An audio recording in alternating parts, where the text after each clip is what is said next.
अब मैं बात कर लेता हूँ कि युगों-युगों से आप देखेंगे जब भी कोई अच्छी चीज़ आती है तो उसका विरोध भी होता है। ये आपने कई बार मीटिंग के अंदर सुना होगा।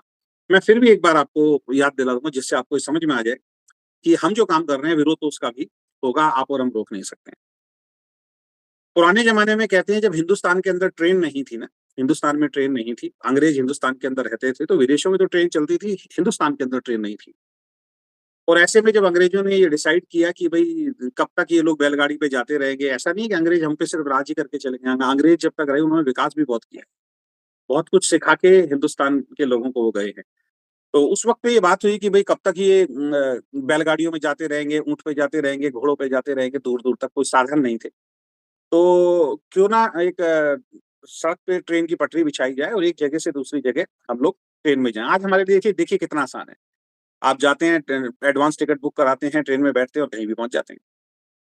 तो उस वक़्त पे जब ये सारी चीज़ें हुई तो पहली पटरी बताते हैं जब बिछाई गई होगी कहीं की और ट्रेन जब उसके ऊपर चलानी शुरू की थी, तो हिंदुस्तानी आदमी को जब बोला गया भई इस ट्रेन के अंदर आप बैठिए और ये आपको एक जगह से दूसरी जगह बड़े आराम से लेके जाएगी, वो थोड़ा-सा एक महसूस करके आप देखिए। तो बताते हैं कि लोग ट्रेन में बैठने से डरते थे। ट्रेन में बैठने से डरते थे, उनको ज़बरदस्ती पकड़-पकड़ के ट्रेन में बैठाया जाता था। उनको लगता था पता नहीं अंग्रेज़ कहीं ले जाके हमें मार तो नहीं देंगे, है ना? ये गाड़ी पता नहीं क्या है? उनको तो ऐसा लगता था जैसे जेल है, कैद खाना है, एक लोहे के डब्बे में शायद हमें बंद किया जा रहा है और दूर कहीं ले जाके पता नहीं कहाँ छोड़ दिया जाएगा, कहाँ ले जाएँगे। तो बहुत विरोध हुआ उस वक़्त ट्रेन का। लोग ज़बरदस्ती अंग्रेज़ चढ़ाते थे इस डब्बे से, वो उधर से उतर जाते थे। तो बताते हैं कि बहुत प्रेशराइज़ करके उन लोगों को रोका गया, वहाँ पे पुलिस वाले खड़े किए गए, गनमैन खड़े किए गए कि अगर उतरोगे तो शायद हम मार देंगे, ऐसी कोई स्थिति बनी रही हो। शुरुआत में वो ट्रेन लोगों को समझ में नहीं आई और आज की डेट में अगर स्थिति की हम बात करें, तो वही ट्रेन है और उस ट्रेन के अंदर टिकट के लिए मारा-मारी होती है। अगर आप रिज़र्वेशन की बात करें तो वो टिकट वो तो उनको जो सीट मिली होती है, उस पे आराम से बैठते हैं। लेकिन अगर हम बात करें जनरल डब्बे की, तो आप देखिए कि ऐसा लगता है एक आदमी के ऊपर एक आदमी बैठा हुआ है।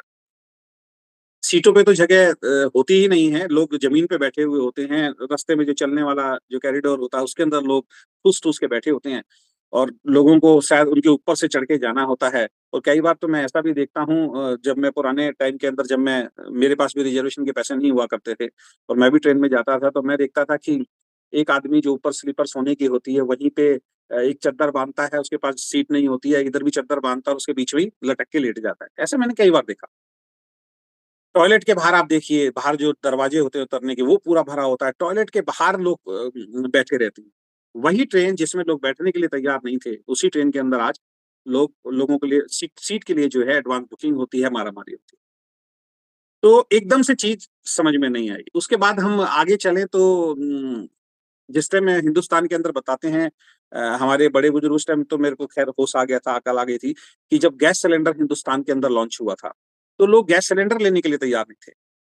एक गलतफ़हमी लोगों के दिमाग में फैला दी थी कि भैया ऐसा अगर ये गैस का सिलेंडर अगर घर में गैस लीक हो गई और ये फट गया, तो आप तो मरोगे-मरोगे साथ में 10 घर और मर जाएँगे। ये बड़ी खतरनाक चीज़ है। गैस के ऊपर अगर आप खाना बनाओगे तो ये गैस जो है पेट में चली जाती है, ये पेट पेट के अंदर भी गैस बना देती है।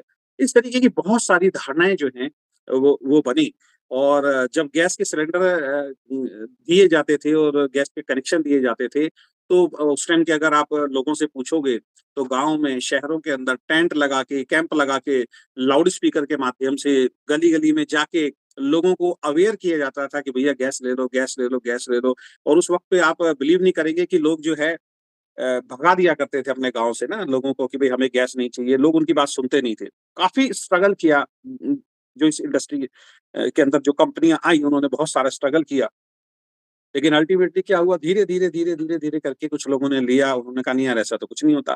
फिर और लोगों के अंदर अवेयरनेस आई, फिर और लोगों के अंदर अवेयरनेस आई। आज अगर आप देखें, वही गैस का सिलेंडर जो हम घर में लाने के लिए तैयार नहीं थे, वही गैस का सिलेंडर आज की डेट में कई बार ऐसा होता है आप घरों में देखोगे कि एक तख़्त बिछा होता है, उस तख़्त के नीचे 2 सिलेंडर रखे होते हैं, उसी के ऊपर आदमी सो रहा होता है। यानी कि अब उसको डर नहीं होता है। अब तो सिलेंडर ब्लैक में लोग लेने के लिए तैयार हो जाते हैं ना। गैस के पाइप के कनेक्शंस लोगों ने घरों में लगा दिए हैं। इतनी अवेयरनेस आ गई आज की डेट में जिनके घर में गैस में खाना बनता है, अगर बाई चांस सिलेंडर खत्म हो जाए ना, तो जीवन अधूरा लगता है। तो ये चीज़ समझने में बहुत लोगों को द द देर आई कि घर में जो आप चूल्हे जलाते हो, उससे कितना पॉल्यूशन होता है, उससे आपके लंग्स खराब होते हैं, है ना? घर में जो लकड़ियाँ आप जलाते हैं, उससे कितना पॉल्यूशन होता है, लंग्स खराब होते हैं, कोयले कोयले से होता है, ये समझने में देखिए कितने साल लोगों को लगे। और वही सिलेंडर है, वही गैस है, आज की डेट में हर घर में आपको मिल जाएगी। कितने साल लगे उस चीज़ को समझने में। कहते हैं जब इलेक्ट्रिसिटी इंडिया के अंदर जब देने के लिए सरकार ने बोला था कि अब गाँव-गाँव, शहर-शहर हम बिजली भेजेंगे। आज भी हिंदुस्तान में बॉर्डर्स पे कई ऐसे गाँव हैं, जो सुख-सुविधा लेने के लिए तैयार नहीं हैं। किस कारण से सुख-सुविधा लेने के लिए तैयार नहीं है सरकार से? वो ये कहते हैं कि अगर हमारे यहाँ बिजली आ जाएगी, पानी आ जाएगा तो हमें बहुत सारे टैक्सेस देने पड़ेंगे, है ना? हमें जो सरकार की तरफ से बहुत सारे फ़ायदे होते हैं वो मिलने बंद हो जाएँगे। वो लाइट ही नहीं आने देते गाँवों के अंदर, वो पानी नहीं आने देते गाँव के अंदर। कैसी मानसिकता आप देखिए। वो दूर-दूर से पानी लाने के लिए तैयार हैं, एक ज़रा-सा मुआवज़ा लेने के लिए, हर महीने कुछ पैसा लेने के लिए लोग अपने गाँव में पानी और बिजली लगाने के लिए भी तैयार नहीं हैं। आज भी ऐसी मानसिकता के लोग हैं। और उस वक़्त जब हिंदुस्तान के अंदर बिजली लाने का जब प्रयास किया गया था, तो उस वक़्त बताते हैं कि गाँव के अंदर जब बिजली के कनेक्शन की बात करने के लिए डिपार्टमेंट से लोग पहुँचते थे, लोग उनके पीछे लाठी लेके भागते थे, कि भाई चाहे कुछ हो जाए हमारे गाँव में हम लाइट नहीं लगने देंगे, ये फालतू का खर्चा है, हमें लाइट की ज़रूरत नहीं है, हमारे यहाँ लालटेन जलती है, आराम से लालटेन के अंदर हम पढ़ाई कर लेते हैं, सारे काम हो जाते हैं, सब कुछ हो जाता है।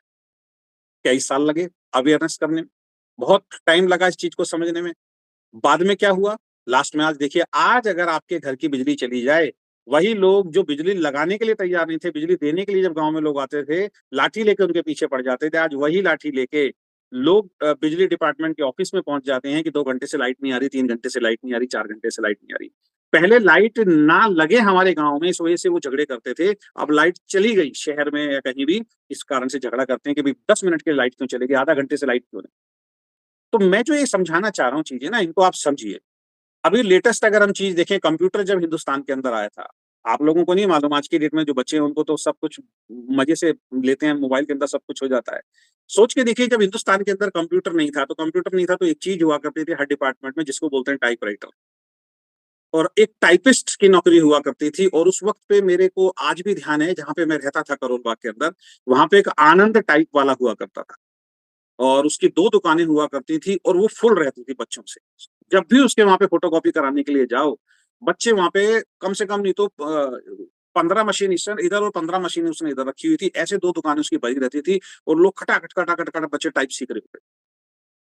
और हमारे मम्मी-पापा को भी लोग आके बोलते थे, "अरे! अपने बेटे को टाइप सिखा दो, अपनी बेटी को टाइप सिखा दो।" मेरी सिस्टर तो 1-2 बार गई थी सीखने के लिए, मैंने नहीं सीखी, क्योंकि उस टाइम में एक टाइपिस्ट की वैल्यू हुआ करती थी। स्टेनो, टाइपिस्ट की एक बहुत वैल्यू हुआ करती थी। अगर आपको टाइप आती है, तो आपको एक अच्छी जगह पे नौकरी मिल सकती है, और वाक़ई मिलती थी। सरकारी डिपार्टमेंट के अंदर भी टाइप की अच्छी नौकरी मिलती थी, और अगर आप प्राइवेट, मेरी मदर देखिए अंदर से बोल रही हैं कि टाइप सीखने के बाद सिस्टर ने काम भी किया था, है ना? उसको नौकरी मिल गई थी, अंदर से बोल रही है किचन से। तो आप ये बात ध्यान रखें कि टाइपिस्ट, अब आप में से बहुत सारे लोगों ने टाइप नहीं देखी होगी। है ना? देखने को बड़ी मुश्किल से आपको मिलेगी, लेकिन उस वक़्त पे टाइप सीखना अपने आप में कि यार इस लड़की को टाइप आती है, इस लड़की को ये टाइपिस्ट है, इस लड़के को टाइप आती है। उसको उसको सीखने के लिए लोग पैसे दिया करते थे, और जब वो सीख के बाहर निकलते थे, स्पीड देखी जाती थी कि 1 मिनट के अंदर कितने वर्ड्स जो है आप लिख सकते हैं। तो उसमें क्या होता था, सामने से जो बॉस है ना? सामने से बॉस बोलता था, भई आज जैसे-जैसे मैं स्पीच दे रहा हूँ कि भई ये काम हमें करने हैं, फलाना डिपार्टमेंट को ये लेटर लिखना है। सामने से बॉस बोलता था या पेपर को लिख के देता था, वो खटाखट, खटाखट, खटाखट 1 मिनट के अंदर पूरा लेटर टाइप करके ऐसे करके निकालते थे, वो देते और वो जाते थे। कहाँ गई आज वो टाइप? आज वो टाइप खत्म हो गई है। उसके बाद क्या हुआ, कंप्यूटर आए। जब कंप्यूटर आए तो टाइपिस्ट वालों ने बहुत विरोध किया। गवर्नमेंट डिपार्टमेंट में बहुत विरोध हुआ। सरकारी डिपार्टमेंट में इतना विरोध हुआ था जब कंप्यूटर हिंदुस्तान के अंदर आए, मैं आपको बता नहीं सकता हूँ। मतलब ये हालात थे कि लोगों ने ये लगा लीजिए धरने प्रदर्शन करने शुरू कर दिए थे कि इस उम्र में जाके हम कंप्यूटर सीखेंगे, ये कौन-सी व्यवस्था लेके आ रहे हो, टाइप से सही काम चल रहा है, सारी चीज़ों से ही काम चल रहा है। कंप्यूटर को बैन करने की माँग हो रही थी। लेकिन धीरे-धीरे, धीरे-धीरे, धीरे-धीरे जब लोगों को समझ में आना शुरू हुआ, उसके बाद जब लोगों ने कंप्यूटर सीखना शुरू किया, उस टाइम की फिर देखिए स्थिति क्या हुई थी। हर दूसरा बच्चा कंप्यूटर सीखने के लिए भागने की कोशिश कर रही है। कंप्यूटर जिसको आता है उसकी अच्छी नौकरी लगी। कंप्यूटर जिसको आता है उसको, उस टाइम पे टाइपिस्ट जब जाते थे, हमारी स्पीड इतनी है, वो कहते हैं नहीं, नहीं ये टाइपिस्ट स्पीड है ना, कंप्यूटर तो आपको चलाना नहीं आता ना। अगर आप कंप्यूटर सीख लोगे तो हम आपको, यानी जितने टाइपिस्ट थे उनकी जॉब जाने लगी, जिन्होंने कंप्यूटर सीखा उनको जॉब मिलनी शुरू हो गई। और कई सरकारी डिपार्टमेंट के अंदर, हर सरकारी डिपार्टमेंट के अंदर एक पर्टिकुलर बड़ी एज में भी लोगों को कंप्यूटर चलाना सीखना पड़ा। आज वही कंप्यूटर है, बच्चे-बच्चे को आता है, आज बच्चे को आप लैपटॉप दे दो, है ना? आप छोटी-सी उम्र होगी 4-5 साल के बाद, वो उस लैपटॉप, मोबाइल में से सब कुछ अपने आप निकाल के दे देगा। कितना आसान हम सब लोगों के लिए हो गया। फिर थोड़ा-सा और आगे चलते हैं, फिर मोबाइल सिस्टम हिंदुस्तान के अंदर आया। लोगों ने मोबाइल का कितना विरोध किया, अरे क्या यार, ये तो अमीरों के चोचले हैं यार, मोबाइल इतनी महँगी कॉल है। कॉल कितनी महंगी होती थी सोच के देखिए आप। मुझे ध्यान है कि 16 मिनट की 32 मिनट की आउटगोइंग होती थी और 16 मिनट की इनकमिंग होती थी। 32 रुपए की, 32 रुपए, अगर 1 मिनट बात कर लिया ना 32 रुपए चले गए। उस टाइम पे लोग मोबाइल लेके चलते थे नोकिया का, और एरिक्सन का एक मोबाइल आता था, इतना बड़ा आता था और इतनी मोटा होता था वो एरिक्सन का। आप गूगल पे सर्च करेंगे आपको मिल जाएगा। और वो लोग लेके चलते थे। मुझे आज भी ध्यान है, मैं एक बार बस के अंदर जा रहा था और बस के अंदर एक लड़का जो है वो बैठा हुआ था, और जैसे ही बस स्टार्ट हुई और बस चलने लगी कुछ देर के बाद, उसने अपने यहाँ से फोन वोन निकाला होगा। हम तो सब बाहर देख रहे थे आराम से बैठे, उस टाइम मोबाइल थोड़ी होते थे। उस टाइम लोग आपस में बात करते थे बसों के अंदर, बाहर चीजों को देखते थे। आज की डेट में देखिए, आज की डेट में हर आदमी के हाथ में मोबाइल होगा, कोई किसी से बात ही नहीं कर रहा। बस में क्या हादसा हो जाता पता ही नहीं चलता। आप कहाँ बैठे हैं ट्रेन के अंदर, बस में कहाँ बैठे हैं और कहाँ पहुंच गए आपको पता ही नहीं चलता। रास्ते में क्या खूबसूरती आई, क्या दिक्कत आई, क्या परेशानी आई, कैसे सफर बीता, हमें पता ही नहीं लगता। हम अपने मोबाइल में रहते हैं। मुझे आज भी ध्यान है, उस बस के अंदर, उस बस में एक हेलो की आवाज आई थी, हेलो। और जैसे ही उसने बोला, हम सबकी निगाह उसकी तरफ पहुंच गई। नेटवर्क नहीं होता था, तो वो बहुत तेज तेज बोल रहा था, हेलो, हाँ हाँ मैं सुन रहा हूँ, बोलो बोलो बोलो, इस तरीके से बात कर रहा था। तो कई लोग हंस रहे थे उसको देख के। वो पता है हंस क्यों रहे थे? वो ये कह रहे थे हमें बेवकूफ बना रहा है, ये आदमी जो बैठा है ना बस के अंदर, ये हमें बेवकूफ बना रहा है। मोबाइल ऐसी कोई चीज होती ही नहीं है, क्योंकि हमने तो लैंडलाइन देखे थे। हमारे पड़ोस में लैंडलाइन लगा हुआ था। हमारे एक पड़ोस में व्यक्ति रहते थे, हमने तो उनका नंबर दे रखा था। जब हमारे रिश्तेदार में कोई इमरजेंसी कॉल आती थी, बुआ जी की या गाँव से कोई कॉल आती थी, तो वो पहले फ़ोन करके बोलते थे कि भई वो अजय अजय अज्जू के घर से किसी को बुला दो, है ना? या मेरी बहन का नाम लेते थे, उनके घर से किसी को बुला दो। वो कहते ठीक है 5 मिनट बाद फ़ोन करना। वो रख देते थे।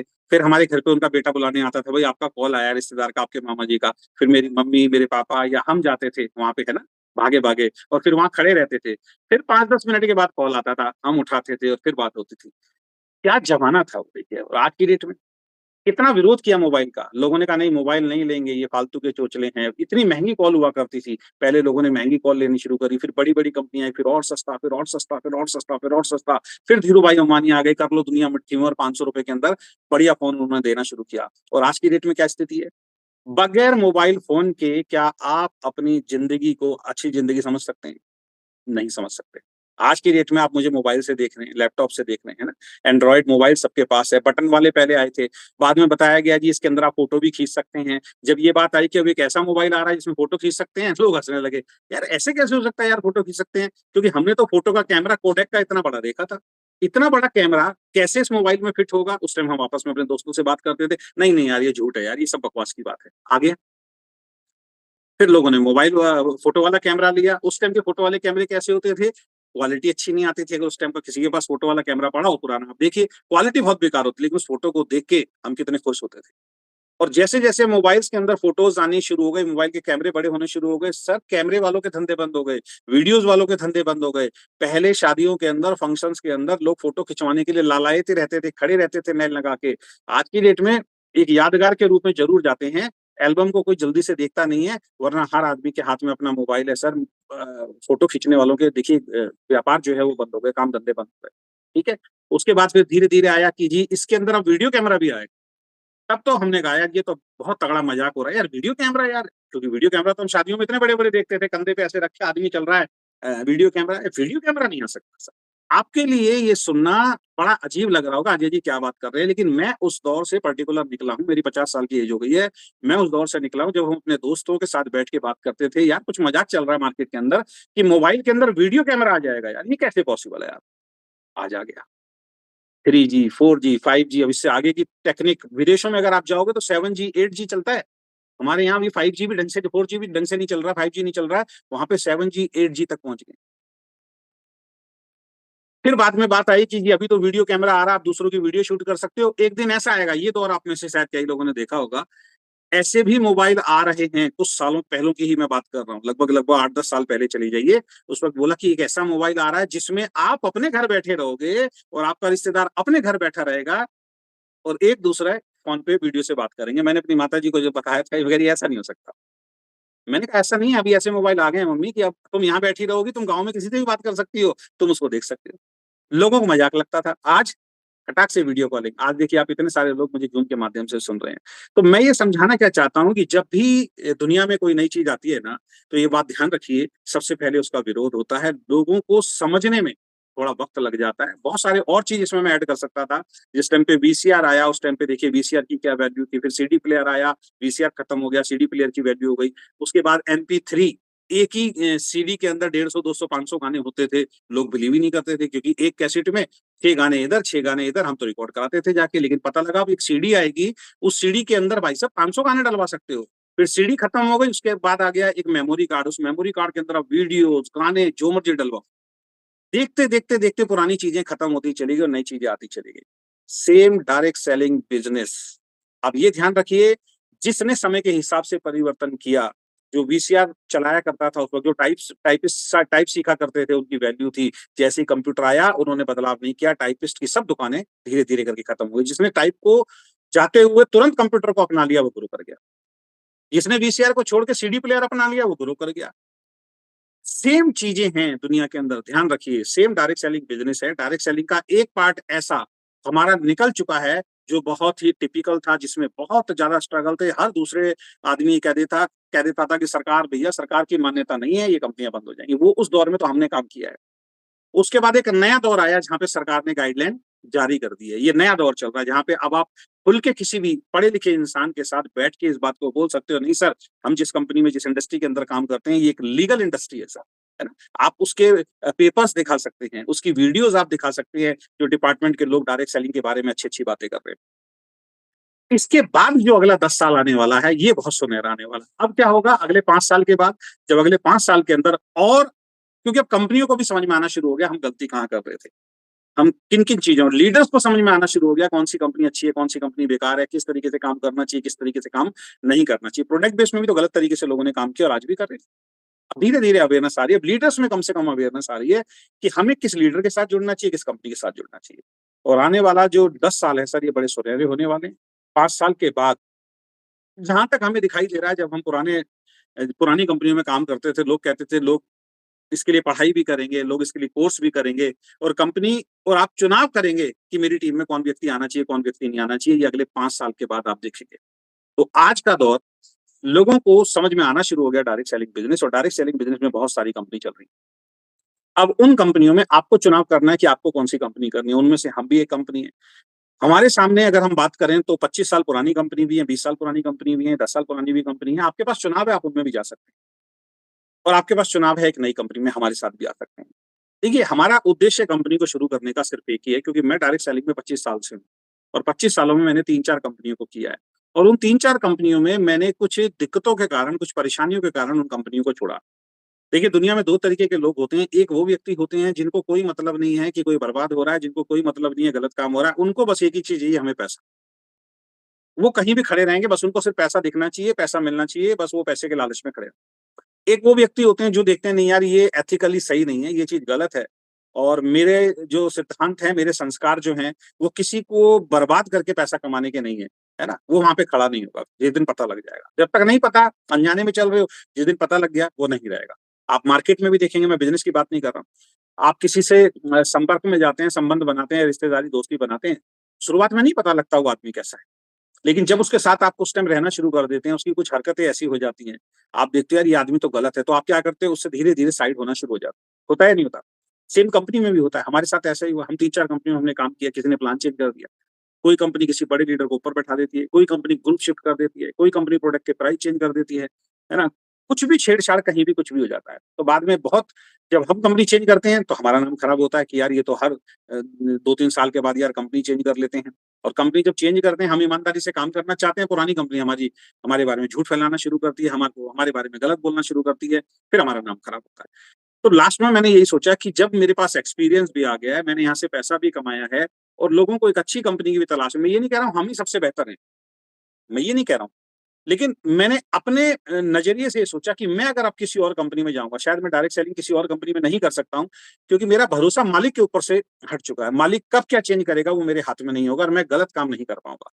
तो क्यों ना ये कमांड अपने हाथ में ली जाए, हम एक अच्छी कंपनी बनाएँ, एक साफ-सुथरी कंपनी बनाएँ, जिसमें एथिकली काम हो, जिसमें किसी भी तरीके का कोई गलत काम ना हो, जिसमें ग्रुप के साथ छेड़छाड़ ना हो, जिसमें बार-बार प्लान चेंज ना हो, जिसमें एक्चुअल में जो लोगों को पैसा देने के लिए जिस इंडस्ट्री को शुरू किया गया है, उस टाइप की इंडस्ट्री हो। हमने इस कंपनी को स्टार्ट किया।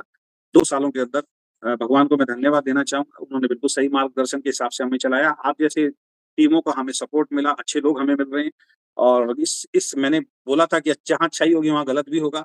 तो कुछ ऐसे लोग भी आए जो जिनकी सोच हमारी सोच से नहीं मिलती थी। कुछ समय हमारे साथ चले, कुछ लेवल पे गए, कुछ इनकम पे भी गए। बाद में उनको लगा नहीं, नहीं यार यहाँ पे इनकम हमें स्लो आ रही है, कहीं ऐसी जगह जाना चाहिए जहाँ पे रातों-रात अमीर बन जाएँ। तो बहुत सारे लोग हमें छोड़ के चले गए और आगे भी ये होता रहेगा। मैंने फिर बोला जहाँ पे अच्छाई होगी वहाँ पे बुराई भी होगी, है ना? जहाँ पे ईमानदारी होगी वहाँ पे बेईमानी। तो लेकिन फिर भी हमारे साथ अच्छे लोग जुड़ रहे हैं, हमारी आइडियोलॉजी को समझ के लोग जुड़ रहे हैं, जिनको हमारी बातें समझ में आ रही हैं, जिनको मालूम है कि एक अच्छी कंपनी है, हमारा फ्यूचर यहाँ पे सिक्योर है, आने वाले वक़्त में कुछ भी हो जाए कंपनी के अंदर हमारे भविष्य के साथ खिलवाड़ नहीं होगा। और मैं आपको आश्वासन देता हूँ, अभी तो जिस तरीके से पुरानी बड़ी-बड़ी कंपनियाँ ग्रो कर रही हैं, जिस दिन हमारी कंपनी उतनी बड़ी ग्रो करेगी, मैं बार-बार इस चीज़ को आपको आगाह कराता जा रहा हूँ और जो टिके रहेंगे उन उस टाइम पे ये महसूस करेंगे और जो छोड़ के चले जाएँगे वो महसूस करेंगे। उस वक़्त जो जितनी इनकम कंपनी को बचती है, जितनी ह्यूज इनकम कंपनी को बचती है, उससे हम समाज के लिए, आपके लिए क्या-क्या काम करेंगे उसकी शायद आप कल्पना नहीं कर सकते। अभी बोलना भी ठीक नहीं है क्योंकि एडवांस में बोलना जो है उसकी उसके 2 रीज़न हो जाते हैं कि बोलने के बाद क्या होता है हमारी चीज़ कॉपी भी हो सकती है मार्केट में। गलत आदमी तो कॉपी कर सकता है ना। आज की डेट में मार्केट में बहुत सारी कंपनी ऐसी चल रही हैं जो काम तो गलत कर रही हैं, लेकिन जब वीडियोज़ के अंदर आती हैं, ट्रेनिंग के अंदर आती हैं, तो उनकी भाषा चेंज हो जाती है, लोगों को अट्रैक्ट करने के लिए। अंदर काम गलत ही चल रहा है, लेकिन बाहर अच्छी-अच्छी बातें बोल के अच्छे लोगों को अपनी तरफ अट्रैक्ट करते हैं। मैंने कल एक पोस्टर डाला था आपने देखा होगा, कि एक जो है ना बेकार सिस्टम अच्छे लीडर को जो है खत्म कर देता है। अगर एक बेकार सिस्टम है ना, वो अच्छे लीडर्स को खत्म कर देता है। कैसे? इसी टाइप की कंपनी के मालिक और इसी टाइप के लीडर जो अ, काम तो गलत करते हैं जब जुड़ जाओ आप उनके साथ, है ना? लेकिन जब सोशल मीडिया पे आते हैं, वो इस तरीके से दिखाने की कोशिश करते हैं, उनके जैसा कोई इंसान नहीं है। मैंने इस इंडस्ट्री में को अजीब लगेगा, मैंने इस इंडस्ट्री में ऐसे-ऐसे लोगों को देखा है, जिन्होंने दबा के एमजी ली है। एमजी का मतलब होता है दूसरी कंपनियों से पैसे लिए, है ना? कि हम आपकी कंपनी में आ रहे हैं, बताइए हमें कितने लाख देंगे, कितने करोड़ तक भी लोगों ने दिए हैं इस इंडस्ट्री के अंदर जब एक वैल्यू बन जाती है। जिन्होंने लाखों रुपए महीनों की एमजी ली है, आज वो एमजी के खिलाफ खड़े होके बात करते हैं सोशल मीडिया पे कि ऐसी कंपनियों में नहीं जाना चाहिए जो एमजी देती हैं। क्यों भाई? तुमने एमजी नहीं ली क्या?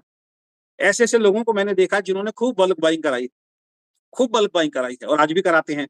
वो जब स्टेज पे आते हैं, वीडियो में आते हैं तो बल्क बाइंग के खिलाफ बात करते हैं। ये क्या दोहरी मानसिकता है?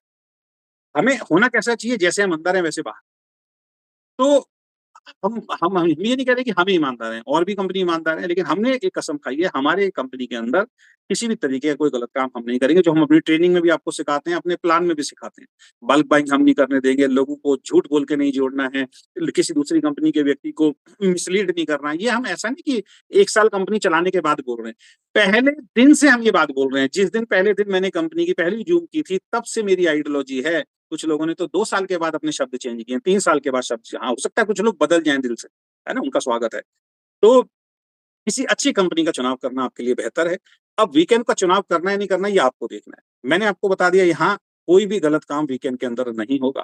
हेल्थ केयर के 4 बेहतरीन प्रोडक्ट हमने दिए हैं, उनके रिजल्ट्स जो हैं बड़े शानदार हैं।